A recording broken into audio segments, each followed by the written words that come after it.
Good morning students. Hello, how are you? कैसे हो आप सब? Welcome to free academy in Jhunjhunu. देखिए गाइस, आज हम एक एग्जाम की सीरीज आपके साथ लेके आए हैं, क्वेश्चंस की सीरीज।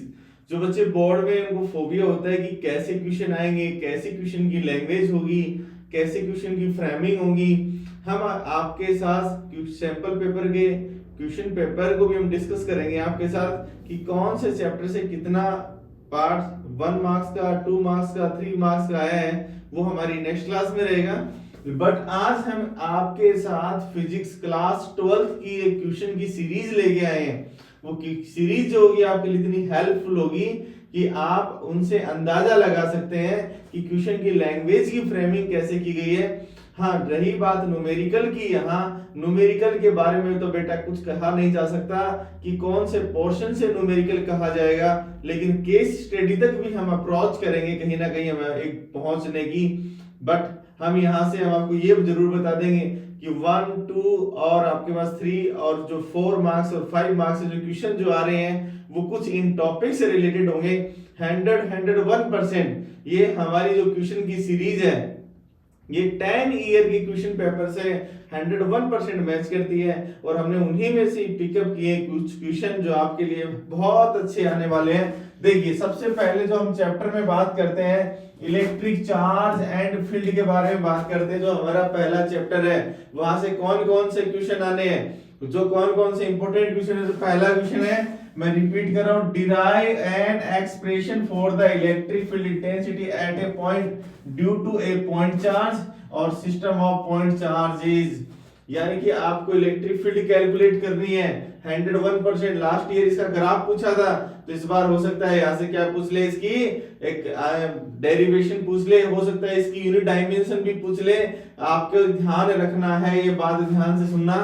दूसरा क्वेश्चन हमारे पास क्या आता है कि find an expression for the electric field strength at a distance point situated on the axial line और at the equatorial line due to an electric dipole. यानी कि कहने का मतलब हो गया, calculate the electric field at the axis line and equatorial line due to an electric dipole. ये electric field strength at a distance की बात हो रही है, तो वो बात मत घबराना, वो बात सारी की सारी क्या है, एक ही है, ध्यान रखना। इसका जो आंसर आता है मैं आपको फिर भी बता रहा हूं, 2 kPa अपॉन r³ और kPa अपॉन r³ कहां होता है, kPa अपॉन r³ कहां होता है, इक्वेटोरियल पे, और 2 kPa अपॉन r³ कहां होता है, एक्सिस लाइन पे। नेक्स्ट क्वेश्चन देखिए, N electric dipole is held in uniform electric field. जब किसी इलेक्ट्रिक डाइपोल को यूनिफॉर्म इलेक्ट्रिक फील्ड में प्लेस कर दिया जाए, तब उसके लिए सुटेबल डायग्राम हमें बनाना होता है, does undergo any translatory motion. और उसके लिए जब हमें इक्वेशन पुट अप करनी है और उसके लिए जो पोटेंशियल एनर्जी या वर्क डन निकालते हैं, वो सारे के सारे डेरिवेशन यहाँ से पूछे जाते हैं। तो उसके लिए सबसे पहले आपका बेसिक पार्ट वो बहुत अच्छे से क्लियर होना जरूरी है कि when a dipole is place in uniform electric field, या आप बोल सकते हैं कि when A torque acting on a dipole is place in uniform electric field, वहां से निकल के आता है टॉर्क, और वो होता है P sin थीटा। वो अगर आपको याद है बेटा, तो आप ये सारे क्वेश्चन कर पाओगे। वो मैंने बोल भी दिया है, derive an expression for a torque acting on it, specify its direction, और derive an expression for the work done in the rotating in the electric dipole in uniform electric field। इसके बाद हमारे पास नेक्स्ट जो हमारा portion रहता है वो रहता है हमारे पास गॉस लॉ। कौन सा रहता है, गॉस लॉ। यानी कि गॉस थ्योरम तो बेटा हर साल पूछी जाती है। क्या पूछी जाती है, हर साल। ऐसा तो मैंने ईयर ही नहीं देखा जब गॉस थ्योरम या उसके एप्लीकेशन से क्वेश्चन ना आया हो। तो ध्यान रखिए, नेक्स्ट क्वेश्चन हमारे पास आ रहा है, use the Gauss theorem and the find the electric field due to uniformly charge infinite long straight wire और and the surface charge density sigma या लैम्डा। हमेशा ध्यान रखना, जब सीट की बात होगी जब सिग्मा होगा, और जब वायर की बात होगी तब सरफेस चार्ज डेंसिटी क्या होगी, लैम्डा होगी। जब क्यूब की बात होगी तब सरफेस चार्ज डेंसिटी नहीं बोलेंगे उसको, उसको बोलेंगे वॉल्यूम चार्ज डेंसिटी। क्या बोलेंगे? Volume charge density. वो किसी नोट करते हैं? रो से। तो हमारे पास वॉल्यूम का तो कोई भी रोल प्ले नहीं करता है हमारे सिलेबस में, या तो हम लीनियर लेते हैं या हम क्या लेते हैं, सरफेस चार्ज डेंसिटी के लिए बात करते हैं।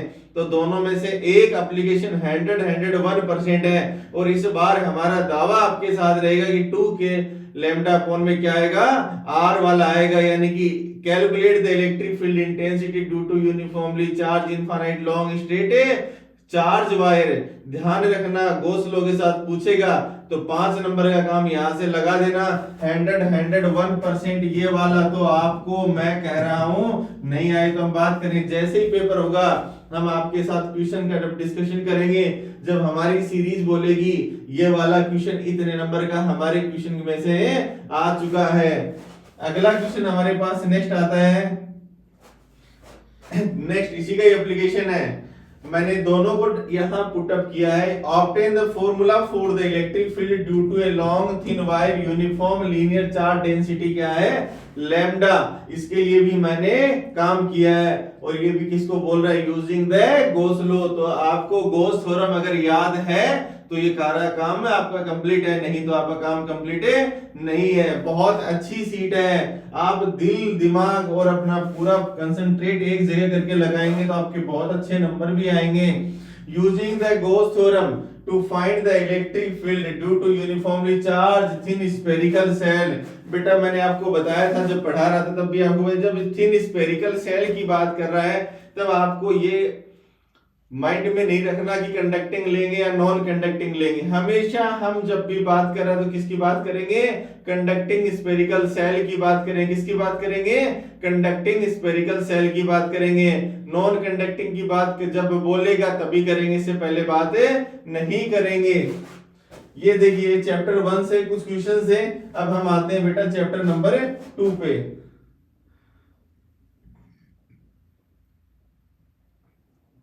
चैप्टर नंबर 2 हमारा होता है electric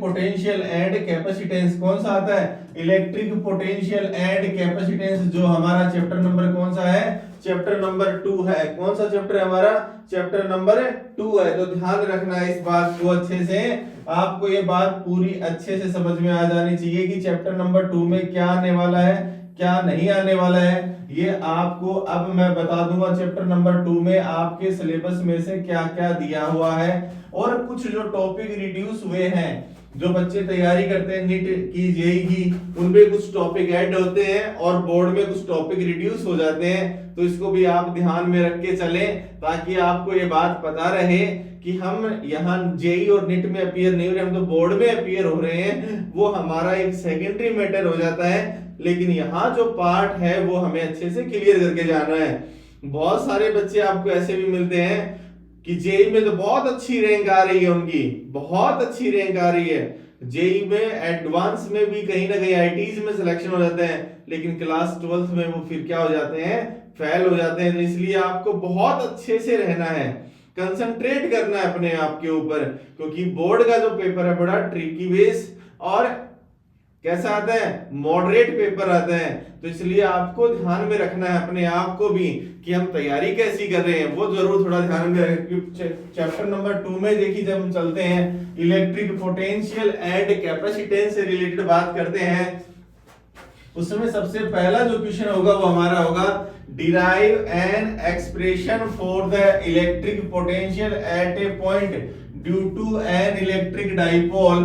Mention the concentrating features of the electric potential of a dipole or compare that the single charge. यानी कि देखिए लैंग्वेज तो इतनी बड़ी लिख दी, और जिसमें पूछा एक सिंपल जाता है कि calculate the electric potential due two point charge, वो होता है KQ/R। याद रखिए इलेक्ट्रिक पोटेंशियल और इलेक्ट्रिक फील्ड का जो रिलेशन है उसमें आता है KQ/R², उसमें आता है KQ/R। इलेक्ट्रिक फील्ड की जब बात करें 1/R² को जिंदा रखना है, जब पोटेंशियल की बात करेंगे तो 1/R को जिंदा रखना है।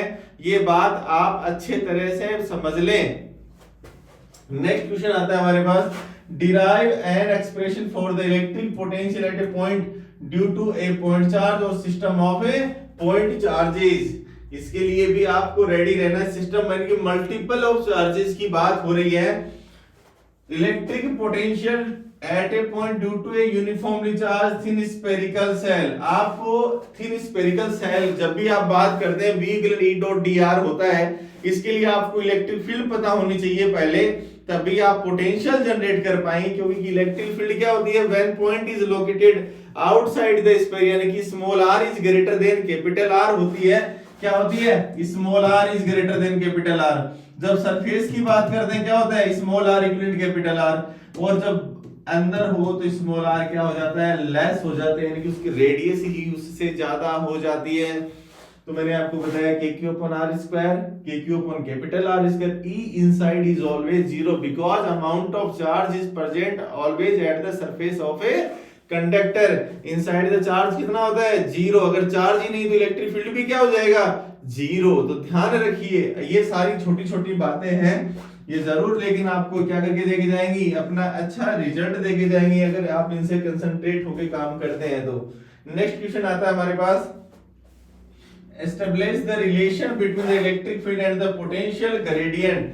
आपको इलेक्ट्रिक फील्ड और पोटेंशियल ग्रेडियंट के बीच में रिलेशन को क्या करना है, डिटरमाइन करना है, यानी कि E = dV/dr निकाल के दिखाना है। What is an equipotential surface? State the properties of the equipotential surface। देखिए बेटा, 3 टॉपिक है, मैं आज ही बता रहा हूँ। इलेक्ट्रिक फील्ड लाइन हो, चाहे मैग्नेटिक फील्ड लाइन हो, चाहे इक्विपोटेंशियल सरफेस हो, यहाँ से तीनों में से एक एक क्वेश्चन आपके पास 101% आना है। ये मैं नहीं कह सकता कि ये आ जाए या वो आ जाए, तीनों में से एक क्वेश्चन आपको 101% मिलेगा। आपको 2 नंबर का एक क्वेश्चन आएगा आपके पास, तो आपको याद रखना है। देखिए, draw a systematically equipotential surface corresponding to a point charge, यानी कि सिंगल चार्ज की बात हो रही है, पेयर ऑफ चार्जेस की बात हो रही है। पेयर ऑफ चार्जेस में हम एक पॉजिटिव भी लेते हैं, एक नेगेटिव भी लेते हैं और एक प्लस प्लस भी लेते हैं, दोनों सिमिलर चार्ज भी लेते हैं। पॉजिटिव नेगेटिव लेंगे तो इलेक्ट्रिक फील्ड लाइन जैसा डायग्राम बनाएंगे। और 2 सिमिलर चार्जेस की बात करें, सिमिलर ना बोले प्लस और प्लस भी बोल दे, तो आपको समझ जाना है कि ये लाइक चार्जेस की बात कर रहा है। किसकी बात कर रहा है, लाइक चार्जेस के लिए बात। हाँ जी, नेक्स्ट क्वेश्चन देखिए बेटा, आपके पास क्वेश्चन नंबर जो 7 आ रहा है, वो आ रहा है कि what is meant by electric potential energy of a charge system, derive expression for the electric potential energy of a system of 2 point charges, 3 point charges and generalize the result for a system of n point charges. ये ध्यान रखना है आपको कि calculate the, जो आपकी NCERT की जो लाइन है वो भी मैं रिपीट करता रहूंगा, क्वेश्चन की फ्रेमिंग भी आपके साथ चलती रहेगी। Calculate the electric potential due to n, calculate the electric potential due to 2 system of charges, 3 system of charges और n सिस्टम ऑफ चार्जेस के लिए हम डिस्कस करते हैं। वो वाला ही ऑप्शन इनको यहाँ क्या करके दिखाना है, एक्सप्रेशन ऑब्टेन करके दिखाना है। अगर 2 के लिए बात करते हैं, पोटेंशियल एनर्जी आती है kq1 q2 अपॉन में r12। 3 के लिए बात करते हैं kq1 q2 अपॉन में r12, kq2 q3 अपॉन में r23, kq1 q3 अपॉन में r13 वाला जो इक्वेशन है, वैसे ही इनको क्या करना है, ऑब्टेन करके दिखाना है। डिराइव, नेक्स्ट क्वेश्चन आता है हमारे पास, derive an expression for the electric potential energy of 2 point charges q1 and q2 separated by a distance r in electric field E, discuss the condition stable or unstable equilibrium। बेटा, अगर electric potential energy बतानी है 2 charges के लिए, जब electric field में हम उसको क्या करते हैं, प्लेस करते हैं, उनके स्टेबल और अनस्टेबल के जो हम स्पेशल केसेस में पढ़ते हैं, वो वाली कंडीशन यहाँ बतानी है। नेक्स्ट क्वेश्चन क्या करते हैं हम, derive an expression for the potential energy electric dipole moment P in uniform electric field। जिस, यानी कि एक इलेक्ट्रिक डाइपोल को जब हम यूनिफॉर्म इलेक्ट्रिक फील्ड में प्लेस कर देते हैं, तो ये यूनिफॉर्म इलेक्ट्रिक फील्ड के अंदर पोटेंशियल एनर्जी के लिए इक्वेशन डिराइव करते हैं, जो होती है U = P डॉट E होती है, यानी कि -PE cos थीटा, जो आपको आनी चाहिए। इसके केसेस भी पूछ सकते हैं, आपसे, तो आपको ये डरने की जरूरत नहीं कि केसेस से क्यों पूछा, थीटा 0, थीटा 90, थीटा 180। यहाँ जब साइन का फैक्टर काम करे, जब साइन में चले जाएंगे, क्रॉस में कौन आता है, साइन डॉट में कौन आता है, dot, it means scalar product वो होता है हमारे पास cos थीटा की फॉर्म में। देखिए नेक्स्ट क्वेश्चन देखिए, briefly explain the principle of the capacitor, derive an expression for the capacitance of A parallel plate capacitor. यानी कि आप what do you mean by capacitor या प्रिंसिपल ऑफ कैपेसिटर, वो बताना है आपको। और आपको पैरेलल प्लेट कैपेसिटर के लिए क्या करना है, when air is filled between parallel plate capacitor obtain the expression of parallel plate capacitor. तब बात दोनों की एक ही होती है, यानी कि C equivalent A epsilon not upon में D वाला ही पार्ट होता है, वही आपको क्या करना है, बताना है, वही आपको क्या करना है, बताना है। चलिए आगे आइए, व्हाट आर द डाइलेक्ट्रिक्स, यानी कि डाइलेक्ट्रिक सब्सटेंस क्या है, आपको बताना है डाइलेक्ट्रिक सब्सटेंस क्या है और उनके टाइप्स क्या है। और जब उनको यूनिफॉर्म इलेक्ट्रिक फील्ड में जब प्लेस कर देते हैं तो क्या है, यानी कि डाइलेक्ट्रिक सब्सटेंस क्या है, dielectric substance are those substance they do not flow electricity but they always या some time effect show of electricity. ये वाली लाइन है बेटा, उसी पे तो डाइलेक्ट्रिक सब्सटेंस की बात करते हैं, आपको याद होना चाहिए। और इसी में मैंने दिया भी आपको, how does a dielectric develop in net dipole moment and external electric field when it is had the non polar molecules and the polar molecules. यानी कि डाइलेक्ट्रिक सब्सटेंस के टाइप्स के साथ बात की है, आज किसके साथ बात की है, टाइप्स के साथ, यानी कि पोलर डाइलेक्ट्रिक और नॉन पोलर डाइलेक्ट्रिक सब्सटेंस के साथ बात हुई है, वो आपको आनी ही चाहिए। देखिए नेक्स्ट देखते हैं,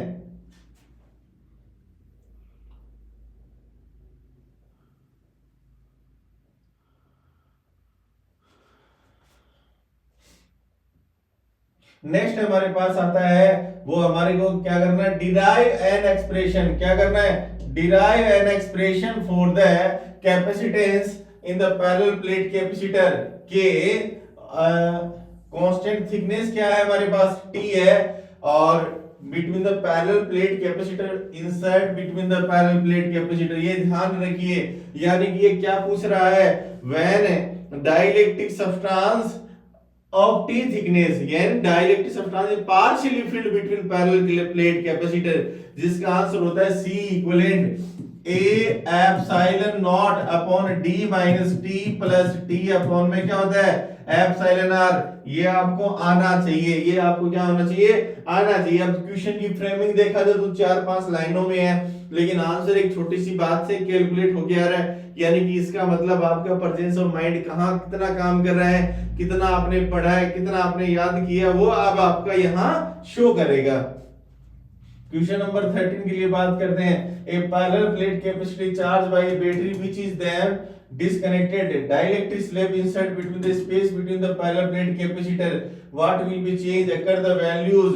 बेटा अगर हमारे पास अगर कोई पैरेलल प्लेट कैपेसिटर है, अगर हमने उसको क्या किया, चार्ज किया किसी बैटरी से, क्या किया, बैटरी से चार्ज किया, और उसके बाद क्या कर दिया, डिस्कनेक्ट कर दिया, और जब उसके अंदर डाइलेक्ट्रिक स्लैब उसके बीच में प्लेस कर देते हो, क्या क्या चेंजेस आ जाएंगी, चार्ज पर क्या होगा, कैपेसिटेंस पर क्या होगा, पोटेंशियल डिफरेंस पे क्या हो जाएगा, इलेक्ट्रिक फील्ड बिटवीन द क्या हो जाएगा, energy stored in the capacitor क्या हो जाएगा। ये सारी बातें आपको क्या करनी है, बतानी है, ये सारी बातें आपको क्या करनी है, बतानी है। तो ध्यान रखिए आप इस चीज को अच्छे से। नेक्स्ट आता है बेटा हमारे पास, a parallel plate is charge by, क्या बोल रहा है, नेक्स्ट क्वेश्चन बोल रहा है, a parallel plate is charge by a battery, a parallel plate is charged by a battery when the battery remains connected, dielectric slab is inserted the between the slab of the plate, explain the change in any occur the values of potential difference between the plates, electric field strength between the plates, capacitance charge on the plates, और हमारे पास last बचता है energy stored in the capacitor. कौन सा आता है, energy stored in the capacitor, ये आपको क्या कर लेना है, ध्यान रखना है। आइए इसको आप इसके बाद लास्ट इसका जो पॉइंट आता है हमारे पास इसी वाले से, डिराइव एन एक्सप्रेशन, कौन सा आता है, एक्सप्रेशन डिराइव करना है। क्या करना है हमारे को? एक्सप्रेशन डिराइव करना है। Equivalent capacitance of the three capacitor when these are connected in series और पैरेलल। देखिए मैं कह रहा हूं कि बेटा ऐसा सिंपल क्वेश्चन नहीं देगा, वो क्या करेगा आपसे डाइलेक्ट्रिक सब्सटेंस फिल करेगा, कभी एरिया को डिवाइड करेगा, कभी डिस्टेंस को डिवाइड करेगा, उस टाइम पर आपसे क्या करवाएगा? कैसेज निकलवाएगा। इसलिए आपको बहुत अच्छे से आना चाहिए, बहुत अच्छे से वो पता होना चाहिए। यानी कि जब डाइलेक्ट्रिक सब्सटेंस कंप्लीटली फिल कर देते हैं तो उस टाइम पे हमारे पास फॉर कैपेसिटेंस आता है C equal A epsilon not epsilon R अपन में क्या होता है? D होता है। वो वाला फॉर्मेशन उस टाइम पे एरिया डिवाइड हो रहा है तो A/2 करते हैं, अगर डिस्टेंस डिवाइड हो रही है तो D/2 करते हैं। वो वाली बात हमें पता होनी चाहिए। आइए चैप्टर नंबर अब 3 में आ गए हैं। कौन से चैप्टर में आ गए हैं? चैप्टर नंबर 3 में आ गए हैं। मैं चैप्टर नंबर 3 में आपके देखिए मैं सबसे पहले आपको बता रहा हूं, derive an expression for the drift velocity of free electron in a conductor terms of relaxation time of the electron. यानी कि आपको ड्रिफ्ट वेलोसिटी का एक्सप्रेशन ऑब्टेन करके बताना है, जिसमें Vd इक्विवेलेंट होता है E/m into टाउ। ये बेटा तीन रिलेशन है, expression of the drift velocity बोल दो, रिलेशन बिटवीन ड्रिफ्ट वेलोसिटी और इलेक्ट्रिक फील्ड बोल दो। यानी कि आपके पास Vd इक्विवेलेंट हो गया E/m into क्या हो गया? टाउ हो गया। ये आपके ड्रिफ्ट वेलोसिटी और इलेक्ट्रिक फील्ड में रिलेशन आ जाता है। इसका मतलब ड्रिफ्ट वेलोसिटी जो है वो डायरेक्टली प्रोपोर्शनल है किसके? इलेक्ट्रिक फील्ड में, जहां से अपन मोबिलिटी निकालते हैं। नेक्स्ट पॉइंट आता है हमारे पास इलेक्ट्रिक फील्ड यानी कि पोटेंशियल, यानी कि V अपॉन में L होता था, यानी कि Vd में लिखा जा सकता है EV अपॉन में ml इनटू क्या लिखा जा सकता है? टाउ। यानी कि ये जो रिलेशन आ गया ड्रिफ्ट वेलोसिटी और इलेक्ट्रिक पोटेंशियल में आ गया है, तो आपको ये बात भी पता होनी चाहिए। एक रिलेशन आता है ड्रिफ्ट वेलोसिटी और इलेक्ट्रिक करंट में, I इक्वल एन ये Vd। बेटा इन तीनों में से एक डेरिवेशन आपके पास 101% आना है, तो आप कितनी भी ताकत लगा दीजिए इनमें से तो कोई रुकने वाला भी नहीं है। ये 101% हमेशा आया बोर्ड में। और आपकी जानकारी के लिए मैं बता देता हूं, इसमें मोबिलिटी के कुछ इफेक्ट भी पूछे जा सकते हैं, इनकी डिपेंडेंसी भी पूछी जा सकती है, तो वो आपको पता होनी चाहिए। देखिए नेक्स्ट क्वेश्चन देखिए, establish the relation between current and the drift velocity. Use the relation to deduce the expression for the electrical resistivity of the material. आज आपको इलेक्ट्रिक करंट और ड्रिफ्ट वेलोसिटी का मैंने रिलेशन अभी भी थोड़ी देर पहले बोल के गया था, वही आया है।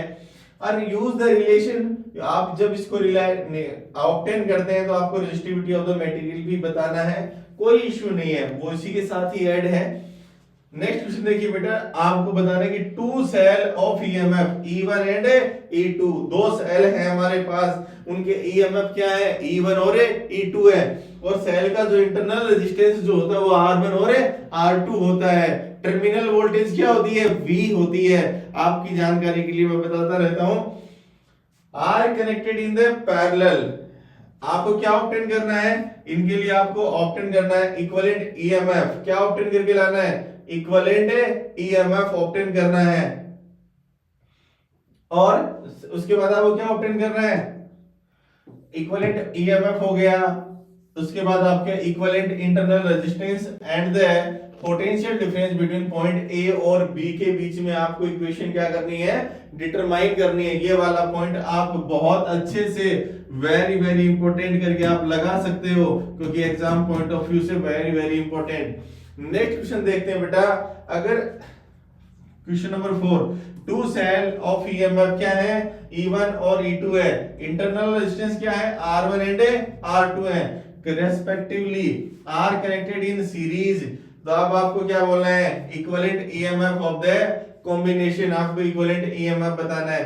देखो सीरीज और पैरेलल से बेटा क्वेश्चन होना ही है, तो मैंने दोनों में एक डाला है, क्योंकि ये पता नहीं है कि सीरीज पूछे या पैरेलल पूछे। इसी से रिलेटेड न्यूमेरिकल भी आपके पास 101% रहेगा बेटा।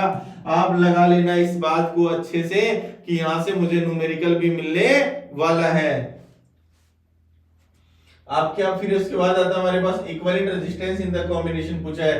नेक्स्ट देखिए, आपके पास आता है कि state Kirchhoff's law electrical circuit using Kirchhoff rule obtain the balance condition Wheatstone bridge. ये कह रहा है कि आपको किरचॉफ्स लॉ क्या है बेटा, किरचॉफ्स लॉ 2 है ना हमारे पास, किरचॉफ के दो ही लॉ हैं, किरचॉफ फर्स्ट लॉ और किरचॉफ है सेकंड लॉ। एक को बोलते हैं केसीएल, एक को बोलते हैं केवीएल। केसीएल यानी कि करंट वाला है, केवीएल यानी कि वोल्टेज वाला है। ये दोनों आने चाहिए। और लूप से रिलेटेड क्वेश्चन भी आपके पास 101% है बेटा, 100 लूप से रिलेटेड क्वेश्चन आएगा। मैं आज कह रहा हूं न्यूमेरिकल 101% आएगा। आपको ये तो टॉपिक छोड़ना ही नहीं है। नेक्स्ट क्वेश्चन हमारे पास क्या आता है, right the mathematical relation between for the resistivity material in terms of the relation time, number, density, mass and charge of the charge carrier. Explain the using this relation why the resistivity of a material increase in the semiconductor.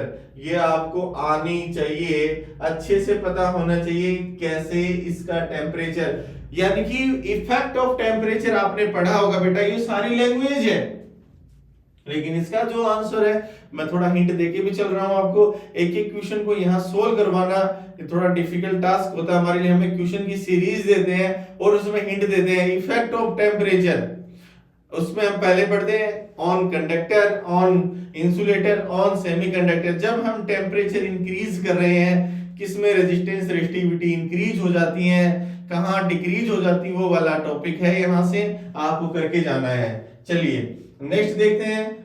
इस पे last year से last year एक numerical आया था, heat का एक formula है तो है I²RT, और दो रेजिस्टेंस दिए हुए थे, उनको सीरीज और पैरेलल में करवा के हीट के रेशियो पूछे थे।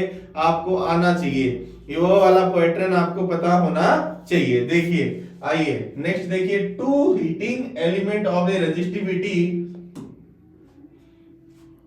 resistance R1 and R2 when operated at a constant supply of a voltage V consume power P1 and P2 respectively. Deduce the expression for the power of their combination when they are in the turn connected in series and the parallel across the same voltage supply. अभी भी मैंने बोला था आपको दो क्या करेगा, जिसको अब देखते रहिए आप इस क्वेश्चन को। आपके पास क्या करेगा, हीट का जो फॉर्मूला है जूल हीटिंग इफेक्ट से निकालते हैं अपन, वो I²RT, वहां से हमारे पास एक न्यूमेरिकल, उसमें रेजिस्टेंस का या पावर का कुछ भी आपसे पूछ सकता है, वो आपको आना चाहिए। चलिए आगे देखते हैं नेक्स्ट क्वेश्चन।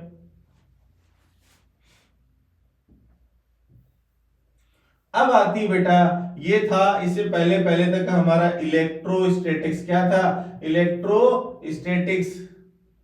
अब हम बात करेंगे, अगर वो वाले क्वेश्चन अगर आपने कर लिए तो इसका मतलब आप ये समझिए आपके कितने मार्क्स का काम हो गया, 18 मार्क्स आपके वहां से आने श्योर है अगर आप वहां से कर लेते हैं। न्यूमेरिकल्स इतने ज्यादा टफ नहीं आते हैं, बट लेकिन सीबीएसई का जो पेपर है बेटा, वो एक कोचिंग लेवल के हिसाब से मॉडरेट करके बताया जाता है, क्योंकि गवर्नमेंट कहती है कि बच्चों को सिर्फ आप उनको एनालिटिकल जो प्रॉब्लम्स है वो भी करनी है, क्योंकि कंपटीशन बेस्ड एनसीईआरटी का मतलब होता है कॉम्पिटेंसी बेस्ड पेपर को बनाया जाए।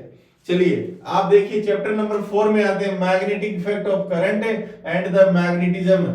मैग्नेटिक जब उसके क्या हम इफेक्ट देखिए क्या करेंगे। क्वेश्चन को सबसे पहला क्वेश्चन हमारे पास क्या है, using ampere and circuital law deduce the expression for the magnetic field at the axis of the toroid और सोलेनॉइड। बेटा मैं कह रहा हूं टोरॉइड और सोलेनॉइड दोनों में आंसर सेम ही आता है, दोनों काम यूनिफॉर्म है, मैग्नेटिक फील्ड के लिए एप्लीकेबल है। एम्पियर्स लॉ क्या होता है, the line integral of magnetic field is equal to permeability of free space and algebraic sum of electric current, और उसमें आपको ये करके दिखाना है। आप ध्यान रखना इस बात को कि हमें आना ही चाहिए, अच्छे से आना चाहिए। और नेक्स्ट आता है हमारे पास, using Biot-Savart law deduce an expression for the magnetic field at the circular current loop।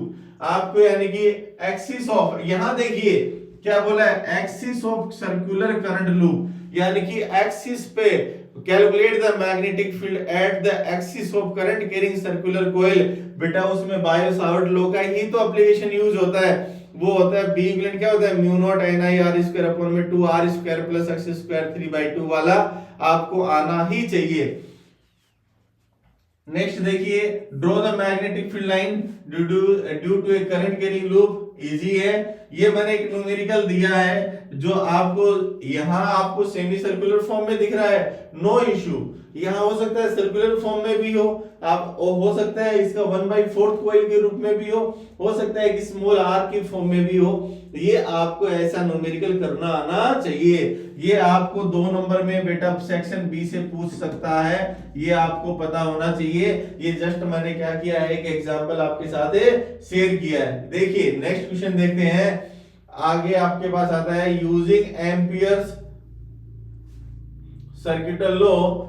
Next question आ रहा है आपके पास, using Ampere circuital law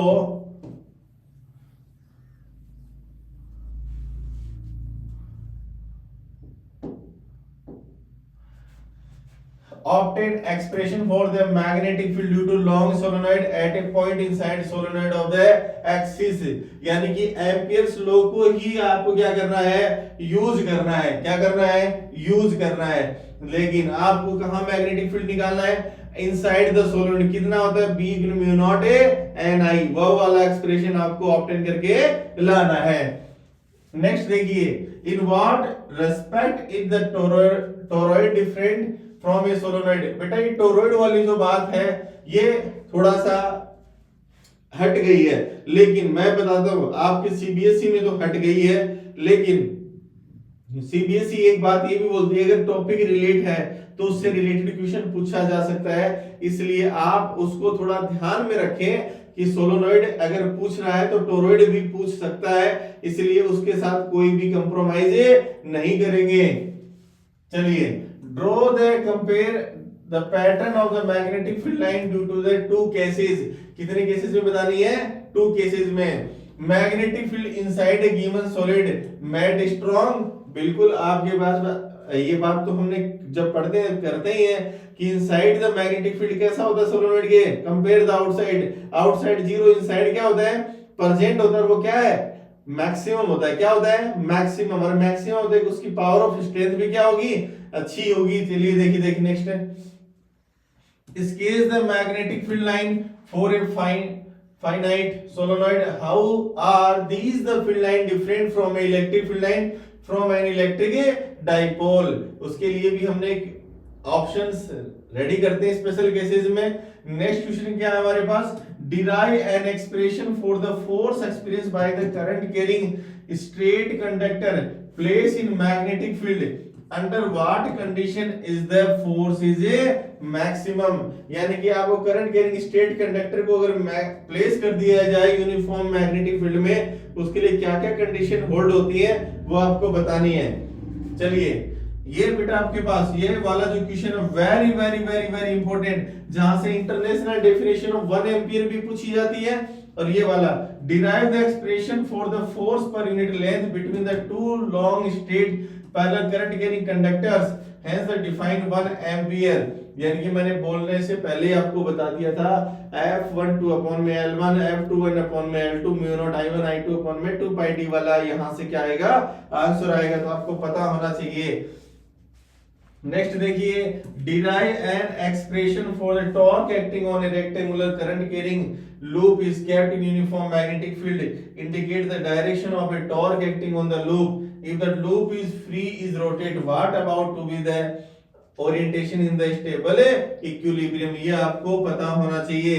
When a rectangular loop is placed in uniform magnetic field, जब आपके पास कितना आता है, टॉर्क इक्विवेलेंट क्या आता है, NIAB क्या आता है, साइन थीटा आता है। क्या आता है, NIAB साइन थीटा वाला पोर्शन जो है उसके साथ पूछा, यानी कि टॉर्क इक्विवेलेंट क्या होता है, MB साइन थीटा, वो वाला आपको यहां से आना चाहिए। और उसके इक्विलिब्रियम के केसेस हमने किए थे, वो आपको पता होना चाहिए अच्छे से। नेक्स्ट देखिए, right the expression for the force F acting on a charged particle of a Q moving with a velocity V, presence of a both electric field E and magnetic field क्या हो जाएगा, B. Obtain the condition under which the particle move undeflected through the field. यानी कि अगर कोई हमारे पास एक particle है, उसके ऊपर फोर्स कितना लग रहा है, F लग रहा है, चार्ज पार्टिकल क्या है, Q है, उसकी वेलोसिटी कितनी है, V है, और वो इलेक्ट्रिक फील्ड मैग्नेटिक फील्ड में क्या कर रहा है, रोटेट कर रहा है, घूम रहा है, तो उसके लिए हमें क्या करना है कि इक्वेशन निकाल के बतानी है। और नेक्स्ट आता है वेरी वेरी इंपॉर्टेंट, यहां से तो ये वाला देखिए, ये वाला जो क्वेश्चन है बेटा, सेक्शन जो हमारे पास ई जो सेक्शन रहता है जो 5 मार्क्स वाला है, ए में हमारे पास ऑब्जेक्टिव रहते हैं, बी में 2 मार्क्स, सी में 3 मार्क्स, 4 में बेटा 1 मार्क्स जिसमें हम केस स्टडी बोलते हैं, ई में बेटा 5 मार्क्स के क्वेश्चन होते हैं, उनमें आपको ये वाला क्वेश्चन 101% प्रेजेंट मिलेगा। मूविंग कॉइल गैल्वेनोमीटर, इसके प्रिंसिपल्स, इसकी वर्किंग, इसके cases, current sensitivity, voltage sensitivity, ये आपको 101% देखने के लिए मिलेंगे, तो आप रेडी रहना इसके लिए। चलिए नेक्स्ट देखते हैं बेटा।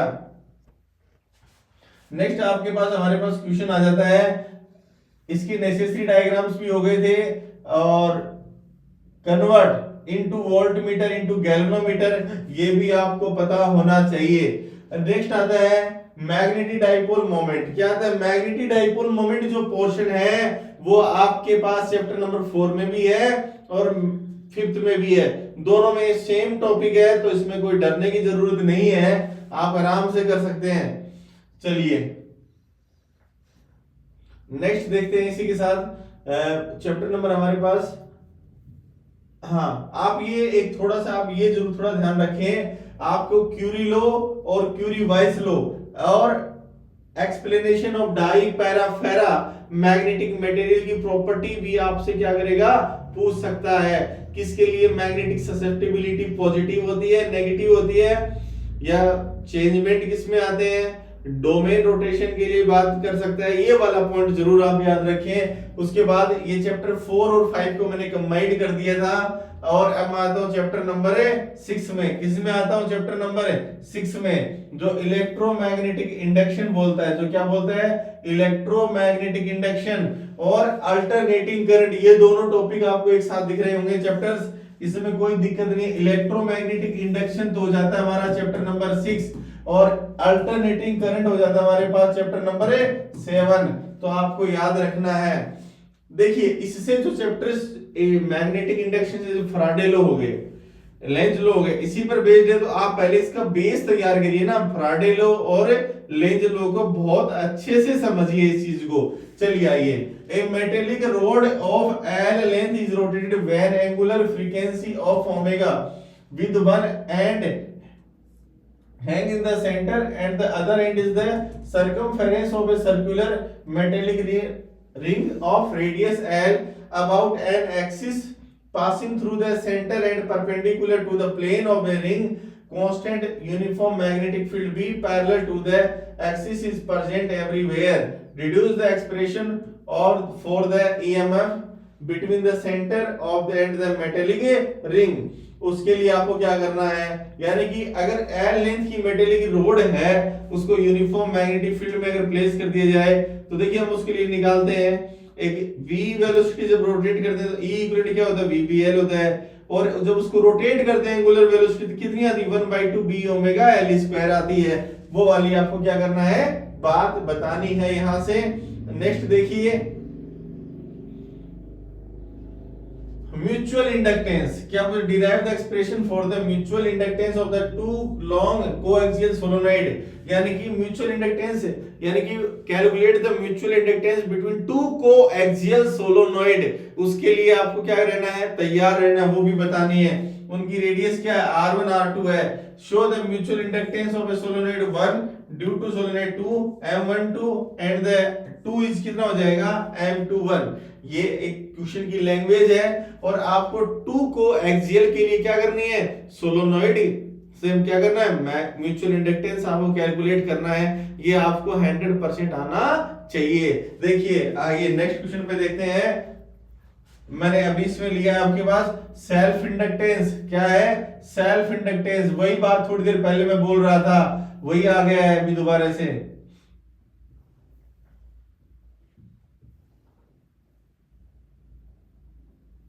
देखिए मैंने अभी इसी के साथ बात कर रहे हैं हम define the self inductance, right its unit. आपके सेल्फ इंडक्टेंस के बारे में आपको बताना है। डिपेंडेंसी ऑफ सेल्फ इंडक्टेंस पूछ सकता है।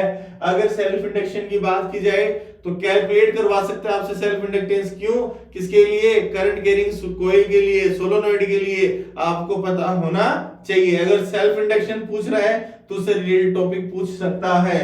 आगे आइए, derive the an expression for the self inductance of a long solenoid L length area A having the number of turns कितने हैं? n है। उसके लिए आपसे पूछ सकता है show that the magnetic energy required to the build up the current I in a coil self inductance L is given by the 1/2 Li square। यानी कि energy stored in A inductor, inductor यानी कि कोयल के अंदर जो energy stored होती है amount of form of work done में आती है वो कितनी होती है? 1/2 Li स्क्वायर। ये आपको पता होना चाहिए। थोड़ी देर पहले ही मैं अभी बोल के गया था क्वेश्चन नंबर 4 है बेटा। ये मैं आपको अभी बता के गया था कि अगर कोई रोड है उसको क्या कर दिया हमने? डिस्प्लेस कर दिया।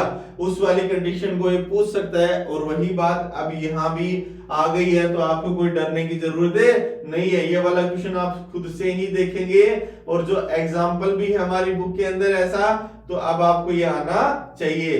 देखिए नेक्स्ट क्वेश्चन देखते हैं हम इसके साथ ही। डिराइव द रिलेशन बिटवीन, अब चैप्टर नंबर 7 की बात हो गई, अल्टरनेटिंग करंट की आ गई है। किसकी आ गई है? अल्टरनेटिंग करंट की बात आ गई है। Derive the relationship between the peak and RMS value of current in AC circuit.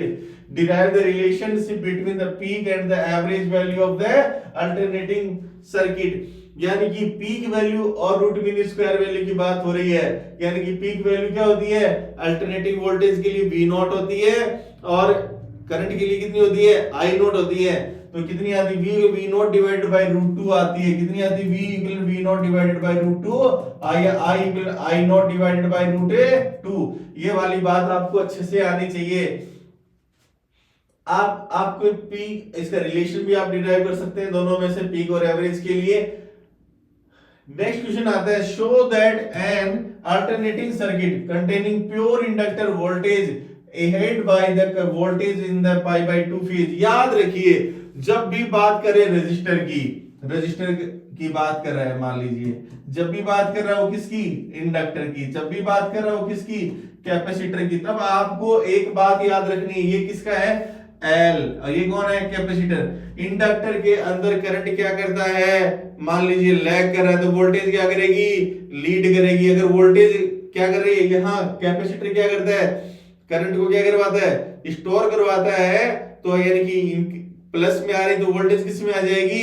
Minus में। दोनों और जाएंगे किससे? pi/2 एंगल के साथ ही जाएंगे। इसमें रेजिस्टेंस के केस में दोनों सेम होती है, यानी कि फेज डिफरेंस कितना आता है?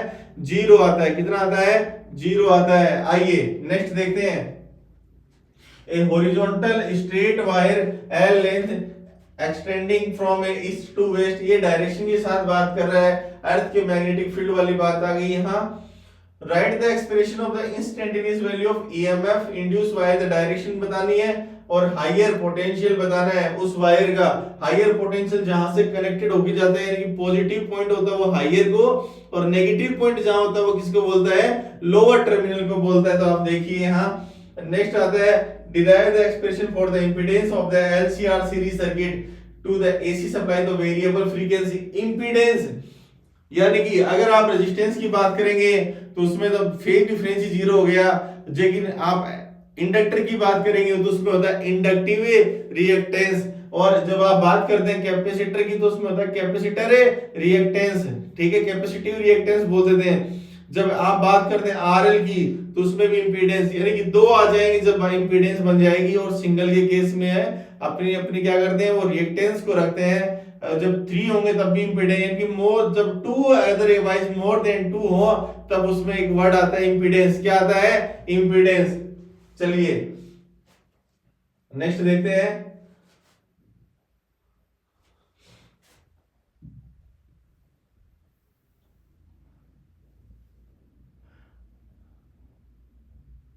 नेक्स्ट क्वेश्चन है plot the graph showing variation current and the frequency of the applied voltage.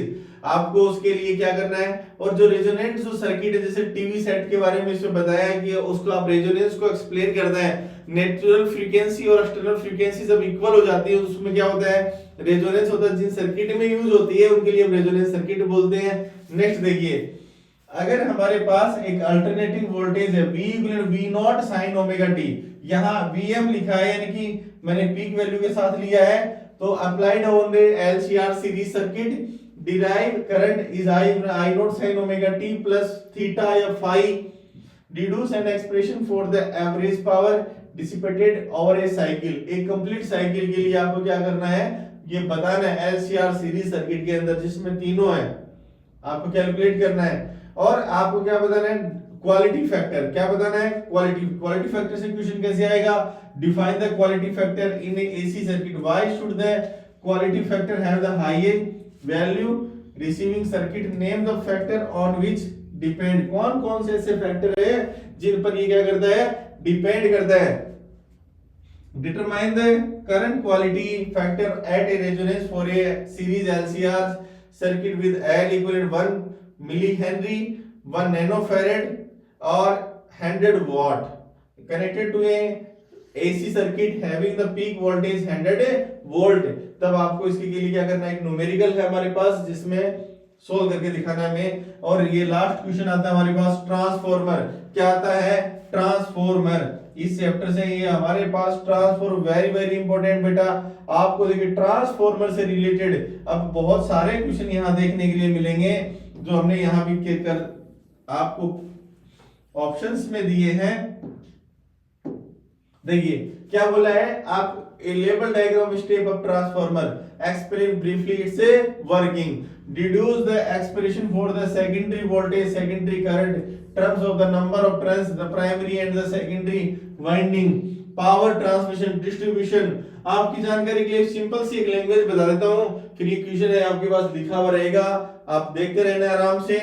देखिए अगर आपके पास बात कर रहा है ट्रांसफॉर्मर की, तो ट्रांसफॉर्मर की वर्किंग, इसके टाइप्स और एफिशिएंसी ऑफ द ट्रांसफॉर्मर ये आपको आना ही चाहिए। और दूसरी बात, इसी के अंदर एसी जनरेटर वाला जो पोर्शन है, इन दोनों टॉपिक से आपको 101% बेटा आपको ये काम है करना है, क्योंकि यहाँ इस बुक से हमने 4 आपको बड़े एमसीक्यू टाइप में क्वेश्चन नहीं मिलेंगे। कहाँ मिलेंगे, 5 नंबर वालों में से मिलेंगे, 5 मार्क्स वालों में से। जो पहला आता है गॉसलो, एक आप ट्रांसफॉर्मेशन को याद कर ले, एक मूविंग कॉइल गैल्वेनोमीटर को याद कर ले, एक एसी जनरेटर को आप बहुत अच्छे से याद कर ले, तो ये आपके लिए बहुत अच्छा बेनिफिट होगा। इस पार्ट फर्स्ट में बेटा यहीं तक आज करेंगे, बाकी हम नेक्स्ट क्लास में देखेंगे। थैंक यू, और चैनल को सब्सक्राइब करते रहिए, लाइक करते रहिए। अगर कोई हमारी बात अगर आपको अच्छी लग रही है तो उसको क्या करते रहिए, अपने दोस्तों के बीच में बताते रहिए। ये एक बहुत अच्छा प्लेटफॉर्म है, आपको बहुत अच्छी अच्छी क्लासेज आपके लिए आएंगी। यहाँ बोर्ड की क्लासेज मिलेगी आपको, नीट लेवल और जेई लेवल की क्लासेज आपको अलग सेपरेटेड बैचेज मिलेंगे। सारा काम बेटा एक बहुत अच्छे से डिजाइन किया गया है। एक बार आप सभी लोगों से रिक्वेस्ट है, अच्छे से ज्यादा आप इसको क्या करें, शेयर करें। Thank you.